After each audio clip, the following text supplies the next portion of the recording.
Hello student, welcome back to my channel Samrat academy. Student, मेरा नाम है आकाश। मेरे प्यारे विद्यार्थी, जितने बच्चे 2023 बोर्ड एग्जाम की तैयारी कर रहे हो उनके लिए वीडियो बहुत ही ज़्यादा इंपॉर्टेंट है। ठीक है, आज मैं आप लोगों को हिंदी के महत्वपूर्ण प्रश्न बताने वाला हूं जो कि बहुविकल्पीय होने वाले हैं। ठीक है, बहुविकल्पीय आज के प्रश्न 30 प्रश्न बताने वाला हूँ। 30 में से जो 25 कर दिया समझिए उसका 20 में 20 नंबर आप लोगों का ऑब्जेक्टिव का पक्का है। ठीक है, अब मुझे चाहिए भी, ठीक है, सभी बच्चों का 30 में से कम लगभग अधिकतर बच्चों का 30 में 30 चाहिए। थोड़ा कमजोर हो तो 30 में 25 चाहिए, उसमें कोई दो राय नहीं है क्योंकि तैयारी बहुत अच्छे से कर रहे हो। ठीक है, एक भी प्रश्न आप लोगों को मिस नहीं करना है।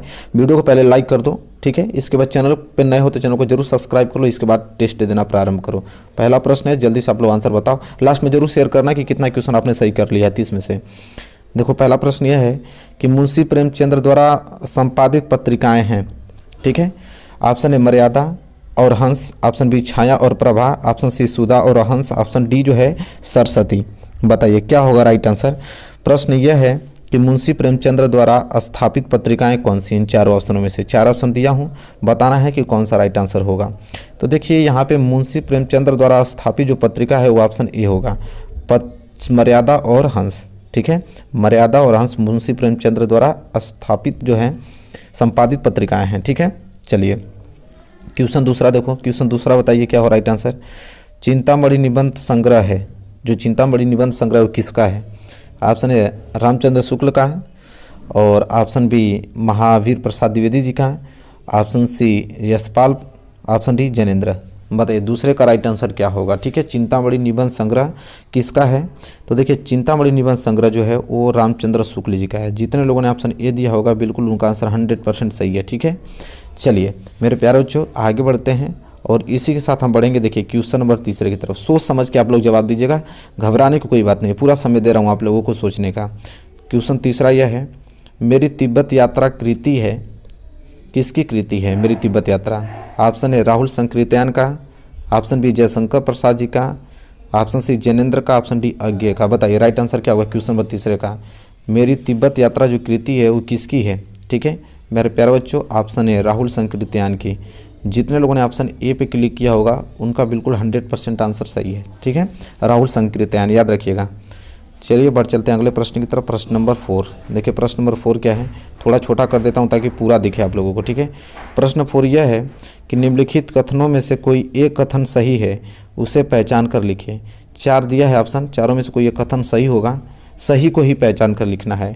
ऑप्शन यह है रामविलास शर्मा ख्याति प्राप्त कवि हैं, ऑप्शन बी इलाचंद्र जोशी सफल उपन्यासकार हैं, ऑप्शन सी मैला आंचल शैलेश मटियानी का प्रसिद्ध उपन्यास है, और एक ऑप्शन और नीचे है उसको बताइए इरावती वृंदालाल वर्मा की रचना है। तो इन्हीं चारों में से कोई ना कोई एक सही है, उसे आप लोगों को पहचान कर लिखना है। ठीक है, तो अब आप लोग सोचिए कि कौन सा सही होगा यहाँ पे। ठीक है मेरे प्यारे बच्चों, ऑप्शन भी जितने लोगों ने किया होगा बिल्कुल सही है, क्योंकि इलाचंद्र जोशी जो है वो सफल उपन्यासकार हैं।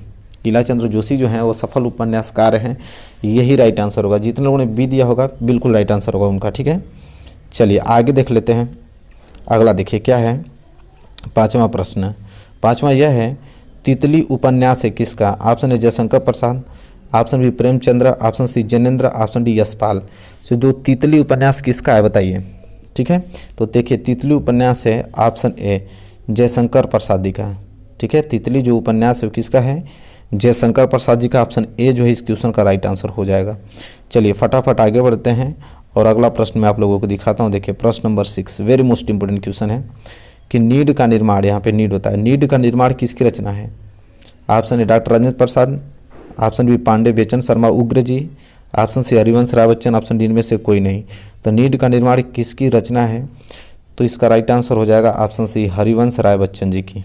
ठीक है, हरिवंश राय बच्चन की नीड का निर्माण रचना है। चलिए आगे बढ़ते हैं। अगला प्रश्न देखो, प्रश्न 7। प्रश्न 7 यह है कि एकांकी सम्राट कहा जाता है किसको। ऑप्शन ए मोहन राकेश को, ऑप्शन बी राम कुमार वर्मा जी को, ऑप्शन सी सेठ गोविंद दास को, ऑप्शन डी हरिकृष्ण प्रेमी को। एकांकी सम्राट कहा जाता है किसको कहा जाता है मेरे प्यारे बच्चों, सोच समझ के जवाब दीजिएगा आप लोग। ऑप्शन बी राम कुमार वर्मा को, राम कुमार वर्मा को हम लोग एकांकी सम्राट कहा जाता है। ठीक है, मतलब 7वें का बी जो है राइट आंसर हो जाएगा। चलिए इसी के साथ आगे बढ़ते हैं। देखो अगला प्रश्न नंबर 8वां देखिए, प्रश्न 8वां क्या बोल रहा है यहाँ पे। प्रश्न 8वां यह है कि त्याग पत्र के लेखक का नाम है। त्यागपत्र के जो लेखक कौन हैं। जयेंद्र कुमार, मुंशी प्रेमचंद्र, ऑप्शन सी जयशंकर प्रसाद, ऑप्शन डी अमृतलाल नागर। बताइए त्याग पत्र के लेखक के नाम पूछ रहा है कि त्याग पत्र के लेखक कौन है। ठीक है मेरे प्यारे बच्चों, ऑप्शन ए जयेंद्र कुमार। ठीक है, जयेंद्र कुमार ही इस क्वेश्चन का राइट आंसर होगा। ऑप्शन ए, जितने लोगों ने क्लिक किया होगा बिल्कुल का 100% राइट आंसर है। चलिए आगे देख लो, अगला प्रश्न क्या है। अगला प्रश्न यह है कि कामायनी महाकाव्य के रचयिता कौन है। कामायनी महाकाव्य के रचयिता कौन है। ऑप्शन यहाँ पे दिया है, बताइए। सुमित्रानंद पंत, ऑप्शन बी निराला, ऑप्शन सी जयशंकर प्रसाद जी और ऑप्शन डी धर्मवीर भारती। ठीक है, तो कामायनी महाकाव्य किनकी है। ठीक है, क्वेश्चन नंबर 9 का राइट आंसर क्या होगा, वेरी मोस्ट इंपॉर्टेंट है। देखिए कामायनी जो है वो जयशंकर प्रसाद जी की है। किनकी, जयशंकर प्रसाद जी की। तो 9 का सी जो है राइट आंसर हो जाएगा। ठीक है मेरे प्यारे बच्चों, अगला प्रश्न देख लो। अगला प्रश्न देखिए, प्रश्न नंबर 10वां क्या है। रामचंद्रिका के रचयिता हैं। रामचंद्रिका के जो रचयिता कौन है। ऑप्शन है Tulsidas, option B Keshavdas, option C Maithili Sharan Gupt, option D Jaishankar Prasad. बताइए रामचंद्रिका के रचयिता कौन है। मेरे प्यारे बच्चों 10वें का जो राइट आंसर होगा हो जाएगा बी, केशवदास जी। कौन है, केशवदास। रामचंद्रिका के रचयिता केशवदास, याद रखिएगा बी जो है इस क्वेश्चन का राइट आंसर हो जाएगा। चलिए आगे बढ़ते हैं। अगला देखिए प्रश्न नंबर 11। प्रश्न नंबर 11 बढ़िया प्रश्न है, पूछता है आप लोगों को हमेशा कि आंसू के रचनाकार कौन है। आंसू के रचनाकार हैं कौन। ठीक है, ऑप्शन ए अयोध्या सिंह उपाध्याय हरियोध हैं, कि ऑप्शन बी मैथिली शरण गुप्त हैं, कि ऑप्शन सी महादेवी वर्मा हैं, कि ऑप्शन डी जयशंकर प्रसाद हैं। आंसू के रचनाकार कौन है बताना है आप लोगों को। प्रश्न 11 बहुत ज़्यादा इंपॉर्टेंट क्वेश्चन है मेरे प्यारे बच्चों। आंसू के रचनाकार जयशंकर प्रसाद जी हैं। ठीक है, ऑप्शन डी जो है इस प्रश्न का राइट आंसर हो जाएगा। आंसू के रचनाकार जयशंकर प्रसाद जी हैं। आगे देखिए अगला प्रश्न देखते हैं। 12वां प्रश्न क्या है। 12वां यह है कि छायावाद की विशेषता कौन है। इसमें से बताना है कि छायावाद की विशेषताएं कौन है। ठीक है, क्वेश्चन नंबर 12 पूछ रहा है कि इतिवृत्तात्मक, ऑप्शन बी जो है वो श्रृंगारिक भावना हो, ऑप्शन सी सौंदर्य एवं प्रेम, ऑप्शन डी उपदेशात्मक कृति। देखिए छायावाद की जो विशेषता इन चारों ऑप्शनों में से जो है वो हो जाएगी सौंदर्य एवं प्रेम। ठीक है, ऑप्शन सी जो इस प्रश्न का राइट आंसर हो जाएगा। ठीक है मेरे प्यारे बच्चों, जितने लोगों ने ऑप्शन सी दिया बिल्कुल उनका राइट आंसर है। इसी के साथ हम आगे बढ़ेंगे और अगला प्रश्न आप देख पा रहे हो कि प्रश्न नंबर 13 जो है बहुत इंपॉर्टेंट प्रश्न है। यह है कि कला और बूढ़ा चांद के रचनाकार कौन है। देखिए 2 कृति पूछा है, रचना, एक तो कला रचना है, एक बूढ़ा चांद। इन दोनों जो रचनाएं हैं वो किनकी हैं। ऑप्शन ए जयशंकर प्रसाद जी की है, कि ऑप्शन बी मैं यहाँ पढ़ता हूँ, ऑप्शन बी जो है वो गिरिजा कुमार माथुर जी की है, option C Harivansh Rai Bachchan, option C Sumitranand Pant. बताइए इन चारों ऑप्शनों में से कौन सा राइट आंसर होगा। क्वेश्चन नंबर 13 का बहुत इंपॉर्टेंट प्रश्न है। क्या था एक बार और पढ़ लेते हैं। प्रश्न यह था कि कला और बूढ़ा चांद। ठीक है, तो ये दोनों जो रचनाएं हैं वो सुमित्रानंद पंत जी की हैं। किनकी, सुमित्रानंद पंत जी की। ठीक है, ऑप्शन डी इस प्रश्न का राइट आंसर है। इसको आप लोग अच्छे तरीके से याद कर लेना, भूलना मत। ठीक है, आगे देख लो अगला प्रश्न है क्वेश्चन नंबर 14 क्या है कि महादेवी की रचना है। इन चारों में से बताना है कि महादेवी की कौन रचना है। Option A Gunjan, option B Neerja, option C Geetika, option D Jharna. बताइए क्वेश्चन नंबर 14 का राइट आंसर क्या होगा। महादेवी की रचना पूछ रहा है ना, तो चारों ऑप्शन में से बी ए नीरजा जो है ना वो महादेवी वर्मा की रचना है। ऑप्शन बी जो है इस प्रश्न का राइट आंसर हो जाएगा। ठीक है मेरे प्यारे बच्चों, आगे देख लो अगला प्रश्न देखोगे तो प्रश्न नंबर 15 देखिएगा। प्रश्न नंबर 15 इंपॉर्टेंट प्रश्न है। क्या है कि भक्ति काल की रचना पूछ रहा है कि भक्ति काल की रचना कौन होती है। Option A Saket, option B Vinay Patrika और ऑप्शन सी आपका लहर है, ऑप्शन डी प्रेम माथुरी। ठीक है, तो भक्ति काल की रचना कौन है इसमें से आप लोगों को बताना है। तो देखिए भक्ति काल की रचना की हम बात करें तो जो विनय पत्रिका है यह भक्ति काल की रचना है। ऑप्शन बी जो है इस प्रश्न का राइट आंसर होगा। जितने बच्चों ने ऑप्शन बी दिया है 100% उनका आंसर सही है। ठीक है, चलिए इसी के साथ हम बढ़ेंगे अगले प्रश्न की तरफ। प्रश्न नंबर 16 देखिए। प्रश्न नंबर 16 देखिए क्या है। प्रश्न नंबर 16 मेरे प्यारे बच्चों यह है कि आचार्य रामचंद्र शुक्ल का देवस्थान कब हुआ। आचार्य रामचंद्र शुक्ल का देवस्थान कब हुआ। Option A 1941, option B 1943, option C 1945, option D 1947। बताइए कि आचार्य रामचंद्र शुक्ल का देवस्थान कब हुआ था। वेरी मोस्ट इंपोर्टेंट क्वेश्चन थी, तो डेट आप लोगों को याद होना ही चाहिए। ऑप्शन ए 1941 में उनकी मृत्यु हुई। ठीक है, 1941 में। चलिए आगे बढ़ते हैं, देख लो प्रश्न नंबर 17 क्या है। मित्रता निबंध के रचनाकार कौन है। मित्रता निबंध जो है उसके रचनाकार कौन है। ऑप्शन ए आचार्य रामचंद्र शुक्ल जी हैं, बी अगर हम बात करें वह हैं विद्यानिवास मिश्र जी, और ऑप्शन सी कुबेर नाथ राय, और ऑप्शन डी की अगर हम बात करें तो गुलाब राय। बताइए मित्रता निबंध के रचनाकार कौन है? तो सबको मालूम चाहिए कि मित्रता जो है उनके रचनाकार जो है आचार्य रामचरण शुक्ल जी। ऑप्शन ए जो है इस प्रश्न का राइट आंसर हो जाएगा। ठीक है, ये तो नॉर्मल प्रश्न है, सभी बच्चे ने दिया होगा। ठीक है, तो आई होप क्लियर हो गया। अगला प्रश्न देखते हैं। देखिए अगला प्रश्न नंबर 18 यह है कि ममता कहानी में किस नदी का उल्लेख हुआ है? ऑप्शन ए नर्मदा नदी, ऑप्शन बी बेलन नदी, ऑप्शन सी सोन नदी, ऑप्शन डी तमसा नदी। जो बच्चे ने अच्छे से पढ़ा होगा वही जवाब दे पाएगा, क्योंकि बहुत डीपली यह क्वेश्चन पूछ लिया हमसे कि जो ममता कहानी आप देखे हो, ममता कहानी सुने ही होगी, उसमें किस नदी का उल्लेख किया गया यह पूछ रहा है। तो उसमें सोन नदी का उल्लेख किया गया है। किसमें? सोन नदी का, मतलब ऑप्शन सी जो है इस प्रश्न का राइट आंसर हो जाएगा। ठीक है मेरे प्यारे बच्चों, अगला देख लो। अगला प्रश्न क्या है? अगला प्रश्न यह है कि मेरी यूरोप यात्रा किस विधा की रचना है? मेरी यूरोप यात्रा जो है वो किस विधा की रचना है? ऑप्शन ए यात्रा वृत्त, ऑप्शन बी कहानी, और ऑप्शन सी आपका निबंध के, ऑप्शन डी रिपोर्टाज। बताइए प्रश्न 19 का राइट आंसर क्या होगा? Very very most important question है। मेरी यूरोप यात्रा किस विधा की रचना है? ऑप्शन ए यात्रा वृत्त विधा की रचना है। किसकी? यात्रा वृत्त विधा की रचना है। ठीक है, कौन? मेरी यूरोप यात्रा। 19 का ये जो है राइट आंसर होगा, इसको याद रखना आप लोग। देखो अगला, तो ये तो नॉर्मल क्वेश्चन है। आप लोग बताओ कि सूरदास का जन्म कब हुआ था? Option A 1470, option B 1478, option C 1480, option D जो है 1982। बताइए राइट आंसर क्या होगा? तो सूरदास का जन्म कब हुआ था? तो 1478 ईस्वी में हुआ था। ऑप्शन बी जो है इस प्रश्न का राइट आंसर हो जाएगा। ठीक है, 20वें का। चलो क्वेश्चन नंबर 21 देख लो। क्वेश्चन नंबर 21 क्या है? क्वेश्चन नंबर 21 यह है कि निम्न में से कौन सी रचना सूरदास की है? अब इसमें से बताना है चारों ऑप्शन में से सूरदास की रचना कौन है। Option A Sursagar, option B Sahitya Lahari, option C सुर सरावली, ऑप्शन डी इनमें से सभी। बताइए क्वेश्चन नंबर 21 का राइट आंसर क्या होगा? निम्न में से कौन सी रचना सूरदास की है? तो देखिए इनमें से सभी तो हैं, क्योंकि सूरदास की सूरसागर भी है, साहित्य लहरी भी है और सुर सरावली भी है। मतलब तीनों रचना सूरदास की ही है, इसलिए ये जो राइट आंसर होगा ऑप्शन नंबर डी में से सभी होगा। चलो आगे देख लेते हैं question number 22।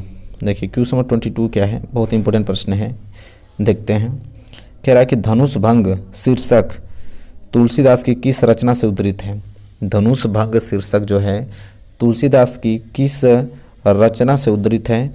Option A Ramcharitmanas, option B Vinay Patrika, option C Kavitavali, option D Gitavali. बताइए क्वेश्चन नंबर 22 का राइट आंसर क्या होगा मेरे प्यारे बच्चों? ऑप्शन ए रामचरितमानस से उद्धृत है। ठीक है, तो ऑप्शन ए जो इस प्रश्न का राइट आंसर हो जाएगा। अगर आगे बात करें क्वेश्चन नंबर 23, देखिए तुलसीदास का जन्म कब हुआ था बताइए। सिंपल क्वेश्चन पूछ लिया। ऑप्शन ए 1554 में, option B 1575, option B 1590, option D 1600 पूरा। तो तुलसीदास का जन्म पूछ रहा है, सिंपल है, इतना तो याद होना ही चाहिए आप लोगों को। ठीक है, तो इसका राइट आंसर हो जाएगा मेरे प्यारे बच्चों ऑप्शन नंबर ए 1554 में तुलसीदास का जन्म हुआ था। ठीक है, चलिए आगे बढ़ते हैं। अगला प्रश्न देखो 24 है, प्रेम वाटिका के रचनाकार कौन है? Option A Raskhan, option B Tulsidas, option C Surdas, option D Meera. बताइए प्रेम वाटिका के रचनाकार कौन है? क्वेश्चन नंबर 24 का राइट आंसर क्या होगा? बहुत इंपॉर्टेंट प्रश्न है। देखिए प्रेम वाटिका के रचनाकार है रसखान, ये आप लोग याद रखिएगा। कौन है? रसखान है। ठीक है, चलिए आगे देख लेते हैं। अगला प्रश्न देखो, अगला है रसखान जी से ही रिलेटेड आ गया प्रश्न कि रसखान जी का निधन कब हुआ था? बताइए।